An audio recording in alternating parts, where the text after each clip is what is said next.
Tannous, Manager Australia-New Zealand of the Sultanate of Oman. Welcome to Business Events TV. Thank you, Anthony. Mona, what's happening in your part of the world? Oman, there's a lot happening in our part of the world.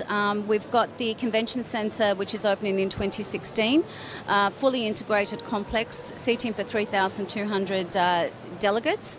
In addition, we also have several 5-star and 4-star hotels opening with the convention centre to support the growth of both business tourism and also the FIT market. The new international airport will also be opened alongside that same time. Capacity obviously to take the bigger supercrafts, the A380s, Dreamliners, etc. In addition to all of this, Oman has always had a philosophy of very steady growth in tourism. We're not a mass tourism destination, and for most of us, tourism in Oman is about the diversity of moving outside of the hotels and actually becoming integrated in the actual destination itself. And, you know, looking at the culture, the traditions, the ancient heritage, and also looking at different types of itineraries as well. So to support the development of all the different tourism sectors, there's also going to be fully integrated resorts, which are also opening as well. Next year we see the new Residor Hotel coming down into the beautiful area of Jabal Sifa. At the moment we've got 2 properties there. We have Club Med coming on in 2 years' time. In April this year we also have the Lila opening up their resort up in the Jabal Akhdar Mountains. And we also have several other resorts coming in as well. So again, very slow, very steady, controlled growth in tourism for a destination that really just wants to showcase not only the diversity of its people, its heritage, but also the diversity of the country. Not really a lot happening, huh? No, just a tad.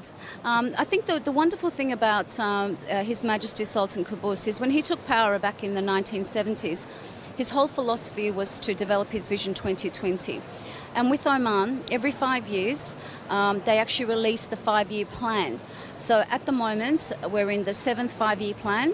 And the 7th 5-year plan calls for a certain amount of keys to be delivered into the country. It also calls for several infrastructure projects to be delivered as well. And also for Oman to become almost world players on various different resources and various different channels of economic growth as well. So it's everything that Oman does has been very well thought out, including also the development of their international tourism offices, such as ours in Australia, and also to be able to support the growth, outbound growth, from these international tourist offices into the destination as well. Fantastic. Now, as a business traveller travelling to Oman, what are your 3 favourite things that they must do? Must do in Oman. I think the one thing they do have to do is start positioning themselves more and more as a complementary destination with Abu Dhabi and with Dubai, because obviously they're the big hubs. Oman from Australia and New Zealand doesn't have any direct airline access, and I think most people need to break the paradigm that you can only do one. Only go to Abu Dhabi or only go to Dubai or only go to Muscat or through Oman.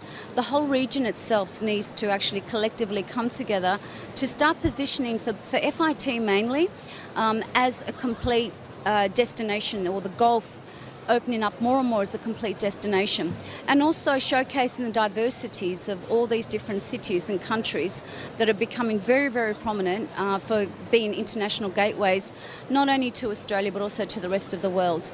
And I think more cooperation is needed on a global scale as well as a regional scale. And it seems like you're working in collaboration with the other destinations rather in competition. Absolutely, and it's particularly for MICE, for the MICE industry. A lot of the inquiries that we're getting for Oman is basically using Abu Dhabi or Dubai for their meetings and then coming to Oman for their incentives.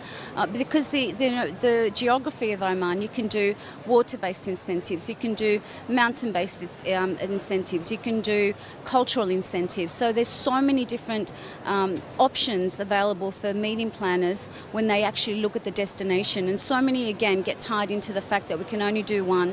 But what we're finding now is that more and more people are combining both, and that's the growth of the region as well. And it's also a credit to my colleagues at Abu Dhabi and Dubai Tourism for their for their support as well, because collectively we're all aiming for the one goal, and that's to really separate the Gulf region from the greater Middle East, because obviously there's been a lot of tension there, and to actually position the Gulf as a very peaceful part of the world, and really segregate it from from what's available in the other Middle Eastern countries. And travel time to Oman from these other major hubs is how long? It's very close, 45 minutes from Dubai, under an hour from Abu Dhabi, and also from Qatar. We have Qatar flying from both Melbourne and Perth. It's an hour and a half. And what makes it really fantastic is that all the flight connects within a 2-hour, inbound or outbound. So it's a perfect way for people to go and experience, or couple or just a destination by itself. Fantastic. Thank you very much for your time, Anna. No problem. Thank you, Anthony.